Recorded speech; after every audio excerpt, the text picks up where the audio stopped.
CTET के बारे में एक आपकी जानकारी और आई थी, इसको मैं शेयर कर देता हूं। आप लोग देख सकते हो कितना कम रिजल्ट इस बार भी, मतलब लीक करने के बावजूद भी इतना कम रिजल्ट आया। पेपर 1 के अंदर जो आपके कैंडिडेट इसके अंदर बैठे थे लगभग 8 लाख के करीब बच्चे बैठे थे, और पास होने वाले बच्चे सिर्फ 1.25 लाख। ठीक है, पेपर 2 के अंदर लगभग 15 लाख बच्चे यहां पर बैठे थे और पास होने वाले इससे भी कम। और पेपर 2 के अंदर ज्यादातर फेल होने का बच्चों का रीजन क्या है? पब्लिकेशन की किताब पढ़ते, एनसीईआरटी नहीं पढ़ते, या फिर चीजों को रटते, चीजों को समझते नहीं है। ठीक है, तो ये गलती करते हैं। आज ये आपका नोटिफिकेशन आया था तो मैंने सोचा आपके सामने इस चीज को यहां पर शेयर कर दूं। अब देखिए इस बिल के अंदर क्या प्रावधान दिया गया है, जरा उसके ऊपर एक बार नजर डाल लेते हैं।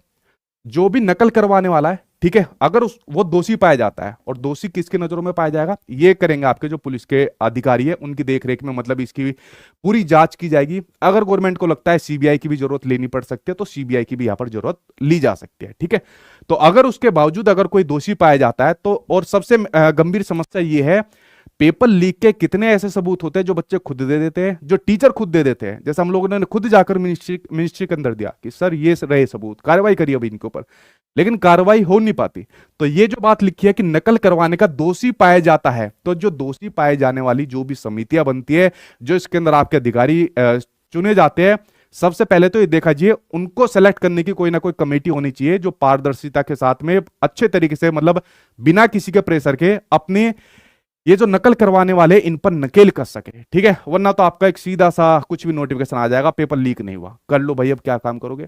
तो उनके लिए 3 से 5 साल की जेल है और 10 लाख तक का जुर्माना ऐसे लोगों के ऊपर यहां पर देखने को मिलेगा। ये जो लीक कराने वाले हैं ना, एक छोटा सा भी एग्जाम आप उठा लोगे ना, ठीक है, मान लीजिए आपने ये यूपी पुलिस का उठा लिया, कोई बहुत बड़ा एग्जाम होता नहीं है, इसके अंदर भी अगर मान लीजिए कोई लीक करता होगा ना, तो किसी भी स्टूडेंट से 10 लाख तो वो भी ले लेगा। तो पैसों की कमी इन नकलखोरों के पास यहां पर नहीं रहती है। और इसके अंदर जो स्टूडेंट भी नकल करते हैं, ठीक है, एक नंबर के निकम्मे तो वो खुद ही है, वो खुद ही नकल को बढ़ावा देते हैं कि हाँ भाई हमसे पैसे ले लीजिए, हम पैसे दे देंगे, करवा दो, लीक करवा दो। वो खुद इसके अंदर लिप्त होते हैं।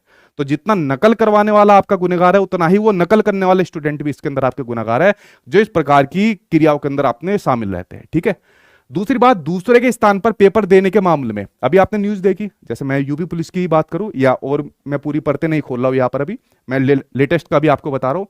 खुद डिपार्टमेंट के लोग जा जाकर अपने जो लोग रहते हैं वो जाकर पेपर देने गए। अभी मैं न्यूज में देख रहा था 2 से 3 बंदे आपके डिपार्टमेंट के खुद मिले जो किसी दूसरे की जगह एग्जाम देने गए, इसके बदले में उनको कुछ पैसे मिल जाते हैं। ठीक है, और वो इस प्रकार से अपना निकम्मापन यहां पर दिखा देते हैं। अगर इस प्रकार का भी कोई काम करता तो उनको 3 से 5 साल की सजा और 10 लाख का जुर्माना यहां पर देखने को मिलेगा। अगर किसी भी संस्थान की मिलीभगत साबित होती है, देखिए जब मैं मिनिस्ट्री के अंदर गया था तो वहां पर राज्य मंत्री जी थे, ठीक है, उनके जो आपके पीओ थे, तो मैं वहां पर बैठा हुआ था। तो आप सभी को पता है ये अधिकारी वो होते हैं। तो जब मैंने सारी चीज उनको बताई, मैं अपना पर्सनल एक्सपीरियंस बता रहा हूँ लेटेस्ट का, ठीक है, मैंने सारी चीजें उनको बताई, तो उनकी तरफ से जवाब आया कि सर इसमें तो ज्यादातर कोचिंग वाले शामिल होते हैं। तो मैंने कहा सर अगर कोचिंग वाले शामिल रहते तो एक तो मैं हूं, पहले मुझे ही पकड़ लीजिए। अगर कोचिंग वालों के अलावा अगर सरकार शामिल होती है या कोई अधिकारी शामिल होता है तो क्या आप लोग उसको भी पकड़ पाओगे? कह रहे नहीं वो मेरा मतलब नहीं था। अभी आपने देखा राजस्थान की न्यूज आई है, मैंने कहा जी राजस्थान में तो सबसे ज्यादा पेपर लीक हुए हैं। अगर आप पिछले साल का रिकॉर्ड उठा के देख लोगे, सबसे ज्यादा पेपर आपके राजस्थान के अंदर लीक हुए। ठीक है, अगर फिर भी कोई ऐसा संस्थान और जिनके नाम आपके चिन्हित किए गए थे, खुद अगर मैं सीटेट वगैरह की बात करूं, जो चिन्हित किए गए थे संस्थान, अगर वो किसी ऐसी मिलीभगत के अंदर शामिल होते हैं ना, तो पूरे परीक्षा का खर्च उनसे वसूला जाएगा। तो ऐसे संस्थानों के ऊपर भी नकेल कसने की यहां पर जरूरत है। ठीक है, दूसरा, उन पर भी 3 से 10 साल की सजा और 1 करोड़ रुपए का जुर्माना होगा। और दोषी पाए जाने पर चाहे डायरेक्टर, मैनेजमेंट, एक्सवाइजेड, ये लिखा हुआ है 3 से 10 साल की सजा, 1 करोड़ का जुर्माना यहां पर लिखा हुआ है। ठीक है, मतलब मोटा मोटा यहां पर इस प्रकार के जुर्माने की व्यवस्था यहां पर की गई है। चलिए ठीक है, आपकी बात मान ली, आपने सजा का प्रावधान कर दिया, आपने जुर्माने का भी प्रावधान कर दिया। लेकिन जो मेन पॉइंट यहां पर निकल कर आ रहा है ना, कि अगर दोषी पाया जाता है, जो पूरी की पूरी एक कार्रवाई चलती है, तो इस कार्रवाई को पारदर्शी करने के लिए क्या स्टेप होने चाहिए, इसके बारे में स्टूडेंट को भी पता होनी चाहिए कि क्या कार्रवाई इसके ऊपर पारदर्शी रूप से यहां पर चल रही है। ठीक है, वरना तो साबित ही नहीं हो पाएगा पेपर लीक या नहीं है।